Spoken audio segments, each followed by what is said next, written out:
Good morning class. हम अनुभाग 2 पढ़ रहे हैं, जिसमें हम पढ़ रहे हैं 3 महाद्वीपों में फैला हुआ रोम साम्राज्य। आज उसी का हम परवर्ती पुराकाल पढ़ेंगे।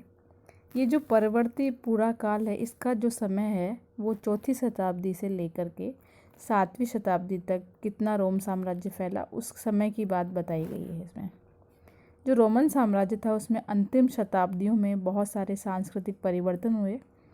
परवर्ती पुराकाल शब्द का प्रयोग रोम साम्राज्य का उद्भव, विकास और पतन, इन तीनों को बताता है। ये जो समय था वो 4वीं शताब्दी से लेकर के 7वीं शताब्दी तक फैले हुए साम्राज्य के बारे में बताता है।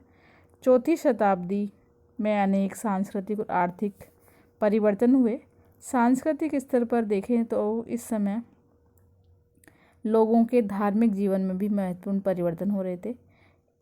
इस समय जो शासक था, एक सम्राट था कॉन्स्टेंटाइन।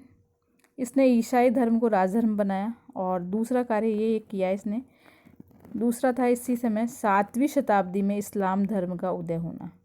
यानी कि जब अगर हम 4वीं शताब्दी के प्रारंभिक काल की बात करें तो उस समय ईसाई धर्म था और 7वीं शताब्दी में आते आते इस्लाम धर्म का उदय होना। तो ये सभी धार्मिक जीवन में परिवर्तन होना, सांस्कृतिक स्तर पर परिवर्तन होना बताता है। ये सभी जब जो दोनों चीज़ें हैं, यानी इस्लाम और ईसाई धर्म दोनों, और राज्य के ढांचे में भी परिवर्तन हुए। ये परिवर्तन डायक्लोसियन एक शासक था 283 से लेकर 305 ईस्वी में। इसके प्रारंभ के समय बहुत सारे ऐसे परिवर्तन देखे गए साम्राज्य में, क्योंकि इसके समय साम्राज्य का बहुत अधिक विस्तार हो चुका था, बहुत ज़्यादा बड़ा हो चुका था। तो सामरिक और आर्थिक दृष्टि से जो महत्वपूर्ण हिस्से नहीं थे उसको इसने छोड़ दिया और सीमाओं पर किले बनाए, प्रांतों का पुनर्गठन किया और असैनिक कार्यों को सैनिक कार्यों से अलग कर दिया, और जो बड़े बड़े सेनापति थे उनको स्वायत्तता प्रदान की। तो इस प्रकार से जो सैन्य अधिकारी थे वो अधिक शक्तिशाली हो गए। और इसके बाद की अगर हम बात करें तो जो कॉन्स्टेंटाइन जो था शासक, उसने भी कुछ परिवर्तन किए और उसमें मुख्य रूप से देखें तो मौद्रिक क्षेत्र में, यानी मुद्रा के क्षेत्र में उसने कुछ परिवर्तन किए।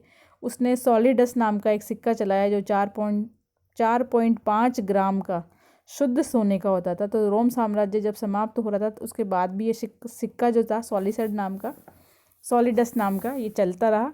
और उस समय देखें तो बहुत सारे सिक्के ढालने के कारखाने चल रहे थे, लाखों करोड़ों संख्या में ये चलन था।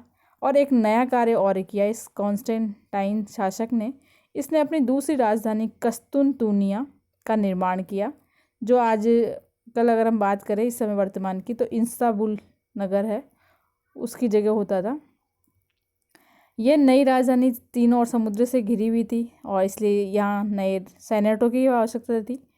4वीं शताब्दी के जो शासक थे, वर्ग थे, उसमें भी बड़ी तेज़ी से विस्तार हुआ और मौद्रिक स्थायित्व, बढ़ती हुई जनसंख्या को देखकर आर्थिक क्षेत्र में विकास किए गए। औद्योगिक प्रतिष्ठानों, यानी कि औद्योगिक जो बड़ी बड़ी फैक्ट्रियाँ आदि थी उनको बनाया गया और ग्रामीण उद्योग धंधों में भी विकास हुआ। पूंजी लगाई गई उद्योग धंधों में, तेल की मिलें, शीशे के कारखाने, पेच की प्रेसें और पानी की मिलें, ये नई इकाइयाँ थी उद्योग के संबंध में।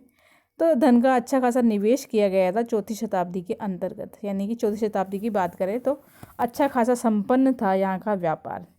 इसी के फलस्वरूप जो व्यापार बढ़ रहा था, इसके कारण ही शहरी संपदा और समृद्धि बढ़ रही थी। यहाँ स्थापत्य कला का विकास हो रहा था, भोग विलास के साधन बढ़ रहे थे। जो कुलीन जो पहले से बहुत धनवान थे और अधिक धनवान हो रहे थे।